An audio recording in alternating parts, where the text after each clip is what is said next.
ये प्यारे बच्चों, आज हम वही सब क्वेश्चन बताएंगे जो कल आने की संभावना है। हेडिंग लाइन है, यहीं से सब आएगा, एक बार देख लो। मतलब जो भी प्रश्न बताएंगे एक बार आप लोग जरूर देख लीजिएगा। देखिए, पहला क्वेश्चन हम बता रहे हैं। आपका क्वेश्चन पहला जो है, tan स्क्वायर 30 डिग्री। आपको मान याद रखना पड़ेगा। tan 30 का मान होता है 1/√3 और स्क्वायर दिया हुआ है, स्क्वायर दे देना है 1 गुना 1 √3 और 3 आएगा। आप sin 30 का मान भी याद रख सकते हैं। sin 30 का मान 1/2। tan 60 का मान भी याद रख सकते हैं √3। ठीक, tan 45 का मान भी रख सकते हैं 1, या sin 45 का मान भी रख सकते हैं 1/√2। तो इस तरह से आप वैल्यू अवश्य एक बार देख लेना है। ठीक, दूसरा प्रश्न आएगा। क्वेश्चन, एक वृत्त रहेगा और वृत्त से बाहर एक बिंदु है। कोई बिंदु रहेगा प्रश्न में, और इससे स्पर्श रेखा की लंबाई पूछेगा। और आपको एक लंबाई, आपको कोई भी मान दिया रहेगा, 5 या 6 कुछ भी मान दिया रहेगा, और पूछ देगा कि बीपी की लंबाई क्या होगा। तो हम जानते हैं कि स्पर्श रेखा की लंबाई जो होता है बराबर होता है। इसलिए अगर 5 ये है तो ये भी आपका 5 आंसर निकलेगा। इस तरह का क्वेश्चन देखने के लिए मिलेगा। तीसरा क्वेश्चन आपको देखने के लिए मिलेगा, द्विघात बहुपद के शून्यकों का योग -3 तथा गुणनफल 2 है। मतलब कोई भी प्रश्न आपका योगफल दिया रहेगा -3 और गुणनफल दिया रहेगा 2। आपको द्विघात बहुपद पूछेगा, द्विघात बहुपद पूछेगा।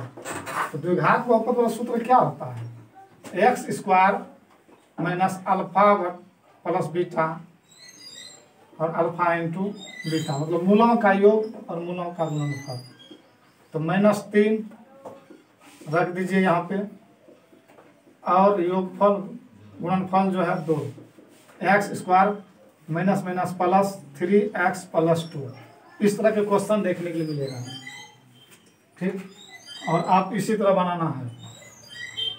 अगला क्वेश्चन है, किसी वृत्त पर खींची गई स्पर्श रेखा की लंबाई और आधार पर की लंबाई दिया रहेगा। मतलब आपको हम फिगर से समझा देते हैं किस तरह को क्वेश्चन मिलेगा देखने के लिए। एक वृत्त रहेगा और वृत्त के केंद्र से कोई बिंदु दिया रहेगा 5 cm मान लीजिए, और स्पर्श रेखा से 3 cm दिया रहेगा। पूछ देगा आपका त्रिज्या की लंबाई क्या होगा, त्रिज्या क्या होगा। ठीक, देखिए, अगर स्पर्श रेखा की लंबाई दिया रहे, स्पर्श रेखा, और केंद्र से अगर लंब खींचेंगे, केंद्र से अगर मिलाएंगे स्पर्श रेखा पे, तो ये आपको लंब हो जाएगा। ठीक, और ये आपका आधार, ये आपका कर्म। तो इस तरह का अगर क्वेश्चन आएगा तो कैसे हम हल करेंगे? हम लोग ट्रिपलेट याद रखते हैं, 3 4 5। अगर 3 आपका दिया हुआ है, ये कर्म हो जाता है, कर्म दिया हुआ है, तो आपका क्या 4 आपका त्रिज्या हो जाएगा। इस तरह का क्वेश्चन देखने के लिए मिलेगा। हो सकता है आप 2 नंबर में भी मिल सकता है इस तरह का क्वेश्चन। तो 2 नंबर में मिलेगा तो हम लोग पाइथागोरस परिमेय से जानते हैं, कर्ण का वर्ग अनुभुजक वर्ग के योग के बराबर होते हैं। मतलब OP² बराबर OA² प्लस AP²। आपको त्रिज्या निकालना है, तो त्रिज्या निकालना है तो क्या होगा?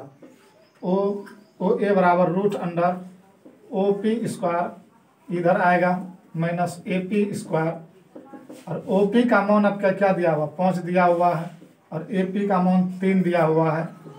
ठीक, तो 5 × 25 और 3 × 3 = 9। 25 में 9 गया तो क्या हो गया? 16। 16 का वर्गमूल क्या होता है? 4। तो इस तरह से आप मान के बना सकते हैं, और नहीं तो अगर ट्रिपलेट अगर याद रहेगा तो आप बना सकते हैं। एक ऑब्जेक्टिव है, इस ऑब्जेक्टिव तरह बता रहे हैं। अगला क्वेश्चन देखने के लिए मिलेगा, बेलन से संबंधित चाहे बेलन का आयतन पूछ दे, या बेलन का वक्र पृष्ठ पूछ दे, या बेलन के त्रिज्या का अनुपात दिया रहे और ऊंचाई का अनुपात पूछ दे, या आयतन का अनुपात पूछ दे। तो बेलन का आयतन क्या होता है? बेलन का आयतन, तो बेलन का आयतन होता है πr² होता है। बेलन का वक्र पृष्ठ क्षेत्रफल, वक्र पृष्ठ क्षेत्रफल क्या होता है? 2πrh होता है। ठीक, तो क्वेश्चन आपको देखने के मिलेगा, अगर बेलन का त्रिज्या का अनुपात दिया रहेगा, त्रिज्या का अनुपात R1 और R2 2:3 और उनके ऊंचाई का अनुपात पूछ देगा 5:3 दिया हुआ है। ऊंचाई का अनुपात 5:3 दिया है। उनके आयतनों का अनुपात, तो आपको फार्मूला याद रहेगा तभी बनेगा। फार्मूला क्या होता है? πr²h। तो आयतनों का अनुपात πr²h, ये पहले बेलन है और दूसरा बेलन πr²h। तो पाई आप कैंसिल कर दीजिए और मान यहाँ दिया हुआ R1 का मान 2 है, तो 2² दे दीजिए। H1 का मान दिया हुआ है 5, तो 5 दे दीजिए। अनुपात R2 का मान दिया हुआ है 3 दीजिए, और H2 का मान दिया हुआ है 3, तो 3 दे दीजिए। ठीक, तो 2 दूना 4 गुना 5, 3 तिया 9 और गुना 3, तो 4 5 क्या हो गया 20 और 9 तिया क्या हो गया 27। तो 20 अनुपात 27 आपका बी नंबर ऑप्शन इसमें दिया हुआ है। तो इस तरह का अगर हिसाब आएगा, सबसे पहले आपको फार्मूला याद रहना चाहिए। जो दिया है उसको देख लेना है और फार्मूला आप उसको बैठा देना है, जो कटेगा उसको कटा देना है, और बाकी बाद लिख के उसको लिख देना, वही आपका अनुपात निकलेगा।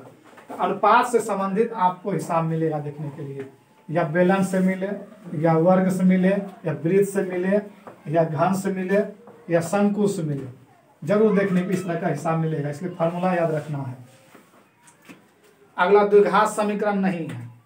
आपको द्विघात समीकरण नहीं है चिन्ह पहचानने के लिए आएगा, 4 ऑप्शन दिया रहेगा। तो आप याद रखिए, द्विघात समीकरण होता है व्यापक रूप ax² + bx + c = 0।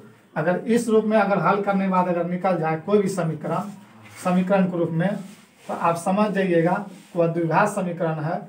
और ये देखिएगा, ये धनात्मक होना चाहिए, ये रूट में नहीं होना चाहिए, ऋणात्मक नहीं होना चाहिए। अगर उस तरह का क्वेश्चन आएगा तो द्विघात समीकरण नहीं होगा। अगर इस तरह का अगर आ जाए तो द्विघात समीकरण है। ठीक, अगला क्वेश्चन, किसी घटना की परिकता नहीं हो सकती, परिकता नहीं होगा, ऋणात्मक आएगा तो परिकता नहीं होगा, प्रायिकता नहीं होगा। ठीक, या तो संभव घटना, कोई संभव घटना, एक असंभव घटना होगा 0। इस तरह के क्वेश्चन देखने के लिए मिलेगा। अगला आपको लॉस और मोसक देखने के क्वेश्चन मिल सकता है। लॉस और मोसक, दो संख्या का गुणनफल बराबर होता है लॉस गुना मोसो होता है। इसको याद रखना है। इस टाइप का क्वेश्चन देखने के लिए मिलेगा आपको। दो संख्या का गुणनफल बराबर लॉस गुना मोसो, मतलब लॉस दिया रहेगा, मोसो दिया रहेगा, पहली संख्या दिया रहेगा, दूसरी संख्या पूछ सकता है, या तो पहली संख्या दिया रहेगा, दूसरी संख्या दिया रहेगा, मोसो दिया रहेगा, आपको लॉस निकालना है। इसी लाइन को याद रखना है, इसी को बैठा के आप हल कर सकते हैं। ठीक, अगला क्वेश्चन क्या देखने के लिए मिलेगा, इस टाइप का क्वेश्चन पे याद रख लीजिएगा इसको।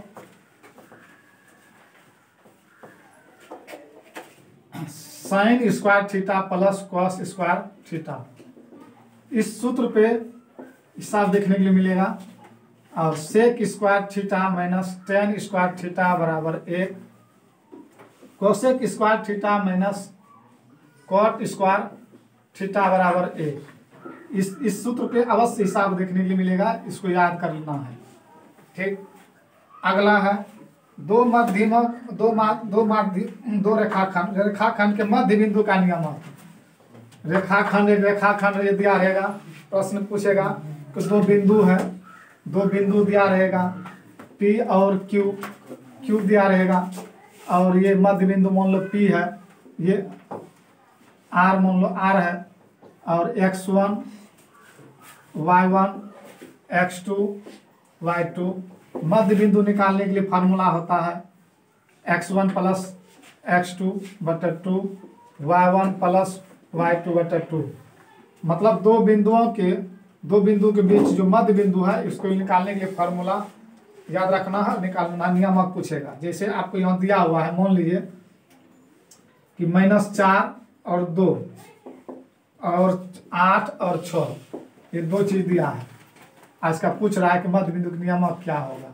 मध्य बिंदु तो सीधी सी क्या करना, -4 +8 बटे 2 +2 +6 बटे 2।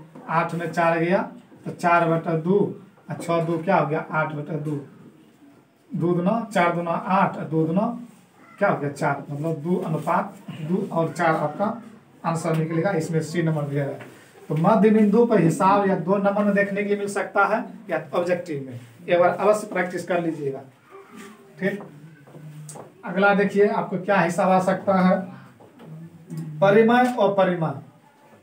परिमय और परिमाण तो देखिए, परिमय होता है किसको कहेंगे, जो P/Q के रूप में होता है, चाहे 4 हो, चाहे 1 हो, 0 हो, -3/4 हो, या कोई भी संख्या आपका हो सकता है।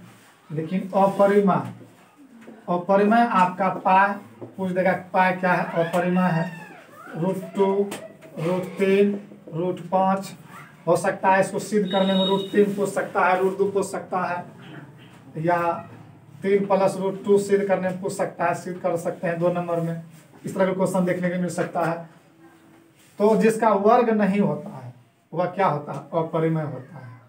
ठीक, इसको ध्यान से देख लीजिएगा परिमय और अपरिमय को। अगला क्वेश्चन है,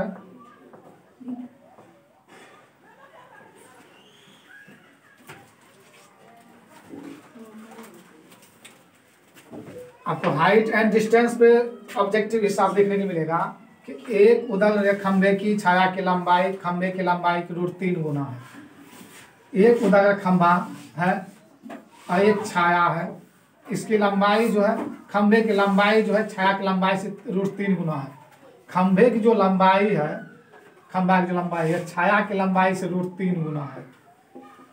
ठीक, आपका उन्नयन कोण पूछ रहा है कि सूर्य का उन्नयन कोण, सूर्य तो यहाँ है, हम लोग नीचे से देखते हैं, यहाँ से देखेंगे उन्नयन कोण यहाँ होगा, ये कितना डिग्री उन्नयन कोण है। तो देखिए ये √3 है, ये 1 है, आपको 60 डिग्री बनेगा। आप इसको याद रख लीजिएगा, 3 चीज, 3 फिगर याद रखिएगा। आप देखते ही आंसर बोल दीजिएगा। अगर ये 1 है, ये √3 है, तो आपको 30 डिग्री कोण यहाँ बनेगा थीटा, ये 2।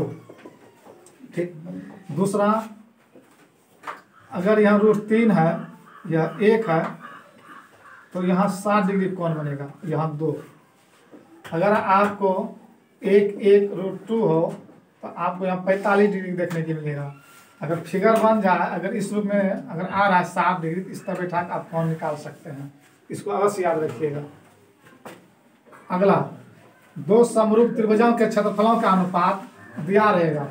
समरूप त्रिभुज का क्षेत्रफल का अनुपात दिया रहेगा, क्षेत्रफल का अनुपात दिया हुआ है। 2 समरूप रहेगा, 2 समरूप त्रिभुजों के क्षेत्रफलों का अनुपात 64:121 है। उनके संगत भुजाओं का अनुपात, क्षेत्रफल का अनुपात दिया रहे, भुजा का अनुपात पूछे, डायरेक्ट इसको रूट कर देना है। 64 11 21 8:11। अगर भुजा का अनुपात दिया रहे, भुजा का अनुपात दिया रहे, क्षेत्रफल का अनुपात पूछेगा, सीधा वर्ग कर देना है। 3 3 9 4 4 16। इस तरह के क्वेश्चन भी देखने को मिल सकता है। अब वृत्त से संबंधित हिसाब ऑब्जेक्टिव में देखने को मिल सकता है। वृत्त से संबंधित, वृत्त का क्षेत्रफल क्या होता है, वृत्त का क्षेत्रफल होता है πr²। वृत्त का परिधि, वृत्त का परिधि होता है 2πr। अर्ध वृत्त का परिधि कहिए या परिमाप कहिए, तो देखो, तो πr + 2r, r कॉमन लीजिए, π + 2। तो इस तरह के आपको क्वेश्चन इस सूत्र पर देखने के लिए मिल सकता है। तो एक एक फार्मूला याद रखिएगा और प्रैक्टिस कर लीजिएगा। चाहे आपको क्षेत्रफल पूछ दे, चाहे परिधि पूछ दे, चाहे अर्ध परिधि या अर्ध परिधि बोलिए या परिमाप बोलिए, जो बोलना चाहते हैं इसको, या परिमिति, या पूछ देगा 2 वृत्त का क्षेत्रफलों का योग तीसरे वृत्त के क्षेत्रफलों का योग के क्या योग के बराबर है, तो त्रिज्या ज्ञात करें, या 2 परिधि के योग तीसरे परिधि के योग के बराबर है, 2 नंबर में पूछ सकता है, या ऑब्जेक्टिव में पूछेगा तो फार्मूला बेस पूछेगा, फार्मूला याद रखना है। अगला, ए बी सी किसी त्रिभुज के कोणों को साइन बी प्लस सी बटा 2 हो तो देखिए, अगर इस तरह का आपको क्वेश्चन देखने के लिए मिलेगा बी प्लस सी बटा 2, तो आप डायरेक्ट आप कह सकते हैं इसका आंसर क्या हो सकता है, साइन किस में बदलता है, कॉस में बदलता है। तो यहाँ कुछ नहीं, ए बी सी है, ए नहीं है, कॉस ए बटा 2, आप आंसर देखते ही बोल सकते हैं इस तरह के। अगर ये इस तरह के साइन ए प्लस बी बटा 2 आपको बराबर पूछेगा क्या होगा, तो आप कह सकते हैं कॉस सी बटा 2 बोल सकते हैं, ठीक। क्योंकि त्रिभुज के तीनों कोणों का योग जो होता है 180 डिग्री होता है, या त्रिभुज के अंत कोणों का योग 180 डिग्री होता है। तो इस तरह का आपका ऑब्जेक्टिव, या इस तरह पूछेगा tan ए प्लस बी बटा 2 बराबर वाट क्या होगा, तो डायरेक्ट आप बोलिएगा कॉट, tan कॉट बदलता है, ए बी सी नहीं है, आप क्या सकते हैं सी बटा 2, बनाने को हो सकता है वहाँ नहीं है। इस तरह के क्वेश्चन भी देखने के लिए वहाँ मिल सकता है।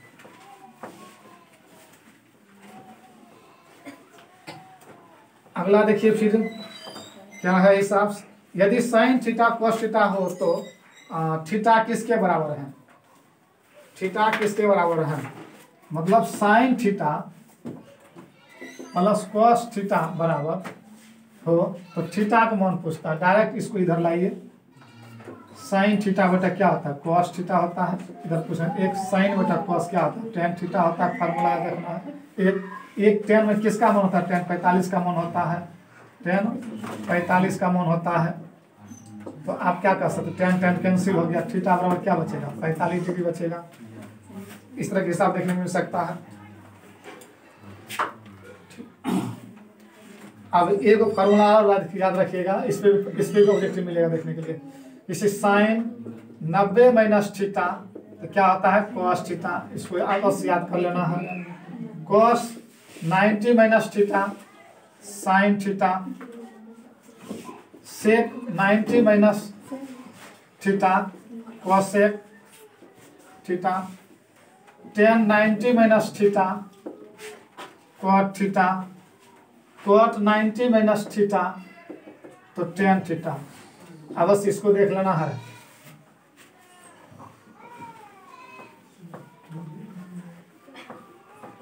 अगला क्वेश्चन, दूरी सूत्र पर आ सकता है। दूरी सूत्र पे, दूरी सूत्र हम लोग किसको कहते हैं, मान लीजिए एक रेखा है, ये रेखाखंड है ए और बी, ये x1 y1 का मान दिया रहेगा, x2 y2 का मान दिया रहेगा, इसके दोनों के बीच की दूरी निकालना है।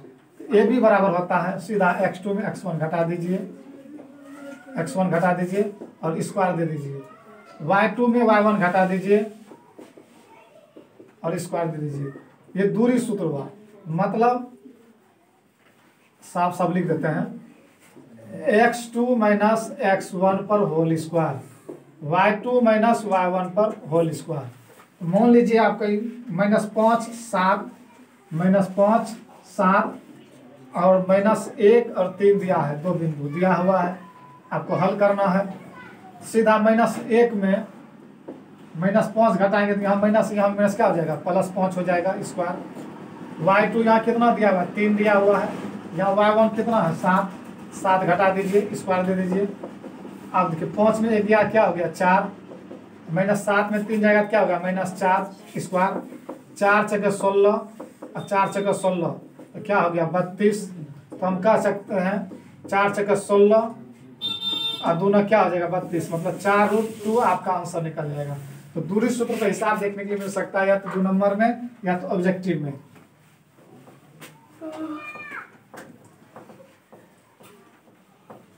अगला है जैसे कि 5 15 20 का लॉ और मॉ का अनुपात पूछेगा। तो पहले लॉ मॉ निकालने के लिए जानेगा तब ना। तो देखिए सबसे पहली बात है 5 15 20, सबसे बड़ा कौन है 20, तो 20 में 15 से भाग खा रहा नहीं खा रहा, 5 से खा लेकिन 15 से नहीं खा रहा, 20 दूना 20 का पारा पर 20 दूना 40, 40 में नहीं खा रहा, 20 या 60, 60 में खा रहा है, 5 से भी 15 से भी 20 से भी, इसलिए आपका लॉस क्या हो गया 60। आप देखिए मौसम जो सबसे कम है तो देखिए 5 से सब में भाग लग रहा है, इसलिए क्या हो गया 5 हो गया आपका मौसम। देखिए 5 का 5 5 5 दिया 15 और 5 का 20, देखिए मिल रहा है ना। तो 5 का 12 पंच क्या हो गया 60, तो 12:1 आपका आंसर मिलेगा देखने के लिए। इसमें डी नंबर आंसर दिया हुआ है। तो इस तरह से लॉस और मौसम भी देखने के लिए हिसाब मिलेगा। अगला समांतर श्रेणी एपी पर एक हिसाब देखने के लिए मिलेगा। एपी पे मान लीजिए कि 3 5 7 9 डॉट डॉट डॉट डॉट का 10वां पद क्या होगा, 10वां पद क्या होगा। तो देखिए प्रथम पद आपका क्या है 3 है। सर्वांतर हम लोग कैसे निकालते हैं, पहला पद को दूसरा पद में घटाते हैं। तो 5 में अगर हम क्या घटाएंगे 3 घटाएंगे तो क्या हो गया 2। 10वां पद का निकालने के लिए n बराबर क्या हो गया 10। तो फार्मूला बैठा देखिए, फार्मूला क्या होता है ए n बराबर a plus n minus 1 D होता है। 10वां पद का आ रहा है a 10, a का मान क्या है 3 दीजिए, n 10 दिया हुआ है 1, डी का मान क्या हुआ है 2 दिया हुआ है 3, 10 में 1 गया क्या हो गया 9, अब 2 9 दूना 18, 18 3 क्या हो गया 21। तो सीधे इतना न लिख के ऑब्जेक्टिव में ये तो 2 नंबर की तरह बता दिए, इसको डायरेक्ट इतना तो नहीं लिख के डायरेक्ट क्या करना है, अगर 10वां पद पूछ रहा है तो डायरेक्ट आप फार्मूला कीजिए कि a 10 बराबर 1 कम करके लिख दीजिए 9d, सीधी सी 10 पूछ रहा है 1 कम करके लीजिए 9d। प्रथम पद दिया हुआ 3, अंतर पूछ रहा है, अंतर कितना है 2 2 का अंतर है, 9 गुना 2, तो 9 दूना 18 3 क्या हो गया 21। डायरेक्ट आप निकाल सकते हैं। ठीक, अगला क्वेश्चन आपको देखने को मिल सकता है कि चतुर्थांश पे एक मिल सकता है, किस पाद में है। तो पहले आपको ये याद रखना होगा, x अक्ष है, ये x अक्ष है, ये y है, y डैश है। इधर से हम लोग जब घूमते हैं इधर से घूमते हैं, ये प्लस प्लस है इसमें, ये प्लस सॉरी माइनस प्लस, और ये है माइनस माइनस, ये है प्लस माइनस। इसको हम लोग बोलते हैं प्रथम पाद, इसको हम लोग बोलेंगे द्वितीय पाद, इसको बोलेंगे तृतीय पाद, इसको बोलेंगे चतुर्थ पाद। मान लीजिए आपको -3 और 4 दिया, -5 दिया रहेगा, पूछ देगा आपको किस पाद में है, तो किस पाद में -3 प्लस 5, इसमें द्वितीय पाद में है। पूछ देगा +5 किस पाद में, प्रथम पाद में है। +5 -3 किस पाद में है, चतुर्थ पाद में है। इस पे भी देखने के लिए मिल सकता है ऑब्जेक्टिव। अगला क्वेश्चन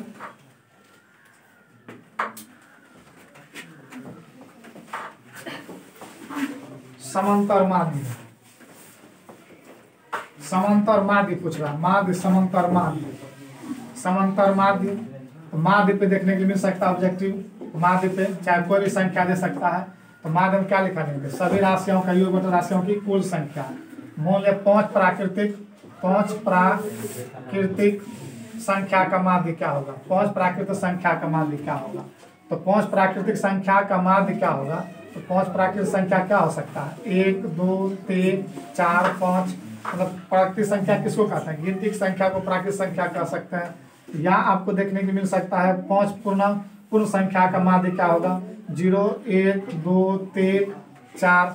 अब 5 अभाज्य संख्या का माध्य क्या हो सकता है, अभाज्य संख्या भी लिख सकते हैं, 2 3 5 7 11।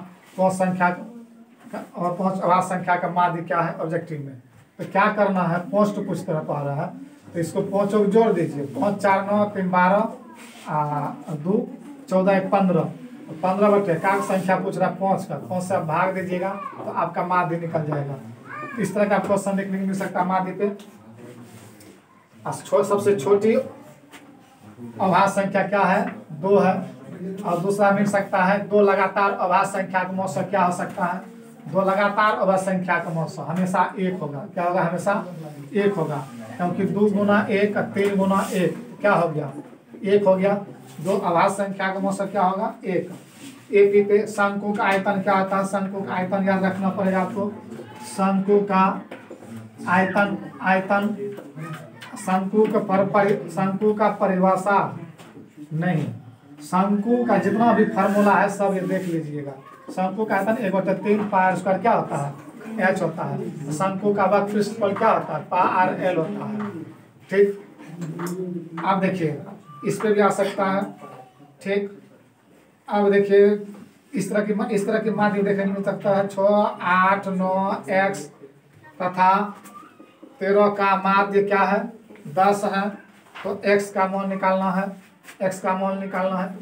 ऑब्जेक्टिव भी पूछ सकता है, 2 नंबर में पूछ सकता है, आपको देख लेना है इसको। माध्य कैसे इसको निकालना है, सबको जोड़ देना है, ठीक। और जितना संख्या है उसको नीचे लिख देना है, और माध्य दिया हुआ माध्य कोनों को गुणा करके निकाल लेना है।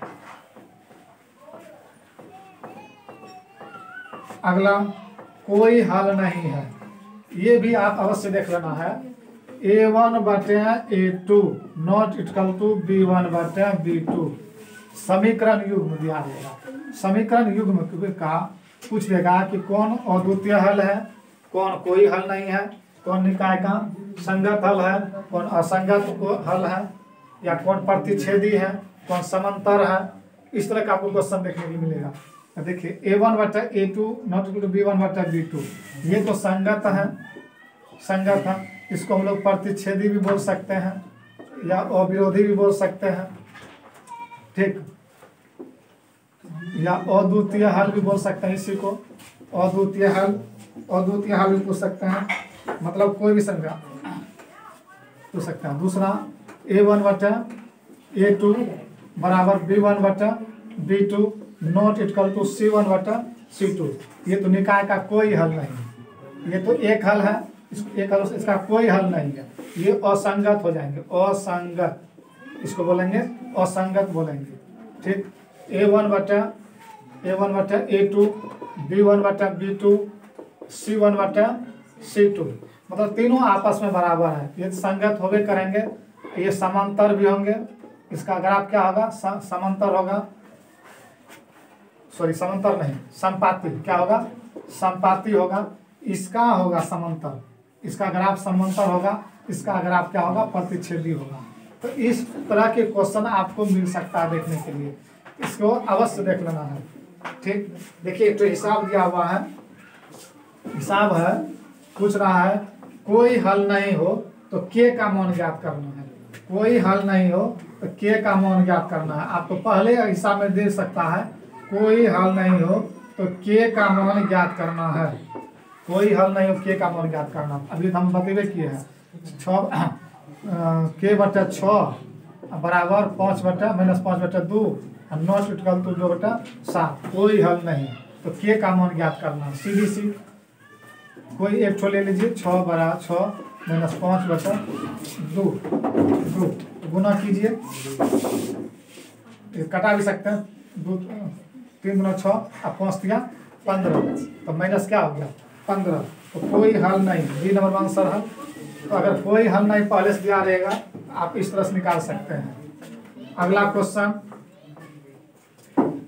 इस तरह की फार्मूला भी पूछ सकता है, tan थीटा बराबर sin थीटा बटा क्या होता है, cos थीटा होता है, cot थीटा बराबर होता है cos थीटा बटा sin थीटा, ठीक। इसको याद रखना है। फार्मूला कुछ फार्मूला भी याद रखना, a plus B whole square बराबर a square plus 2ab plus B square, क्योंकि ट्रिग्नोमेट्री देखने के लिए मिल सकता है। दूसरा a माइनस बी पर होल स्क्वायर बराबर a square minus 2ab plus B square. दूसरा a square minus B square बराबर a प्लस बी और a माइनस बी। इस फार्मूला देख लेना है। हाँ, परिसर का हिसाब देखने के मिल सकता है, परिसर ऑब्जेक्टिव। तो परिसर बराबर होता है उच्च सीमा माइनस निम्न सीमा।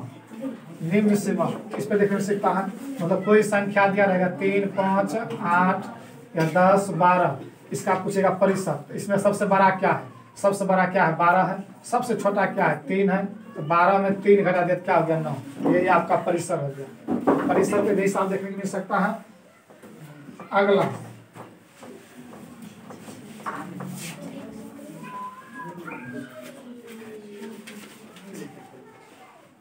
द्विघात बहुपद, हाँ मूल समान हो, डी पे विवेचन द्विघाती सूत्र की विधा याद रखिएगा। द्विघाती सूत्र मतलब x बराबर -b प्लस माइनस d बटे 2a।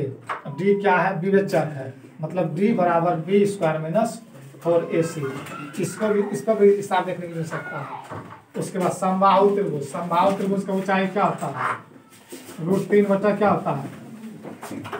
समबाहु त्रिभुज का क्षेत्रफल या ऊंचाई पूछेगा 2a और क्षेत्रफल पूछेगा √3 बटा क्या होता है? 4 भुजा स्क्वायर।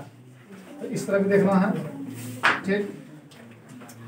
इस तरह से 0.6 है, पी बटा क्यू ग्रुप में क्या होगा? तो पी बटा क्यू ग्रुप में क्या होगा? तो 6 बटा क्या हो जाएगा? देखिए एक अंक के पहले कोई अंक नहीं है, एक अंक पर एक रिंग है तो 9 दीजिए, ठीक, और 0 घटा दीजिए, क्या होगा? 6 बटा 9 हो जाएगा। तो 3 दूना 6, 3 तिया 9, मतलब 2 बटा 3। कोई भी हिसाब दे सकता है, जिसे 0.47 पर एक रिंग कहेगा पी बटा क्यू ग्रुप में ऑब्जेक्टिव में, 2 नंबर में पूछता है, ऑब्जेक्टिव में पूछता है। एक अंक पर एक रिंग है, 1 तो 9 दीजिए, उससे पहले एक अंक है तो 1 0 दीजिए, और 47 देखिए एक अंक पर है, देखिए पहले एक अंक है, घटा दीजिए, तो क्या हो गया? 43 बटा 9। ठीक है, मिलते हैं अगले वीडियो में। जय हिंद।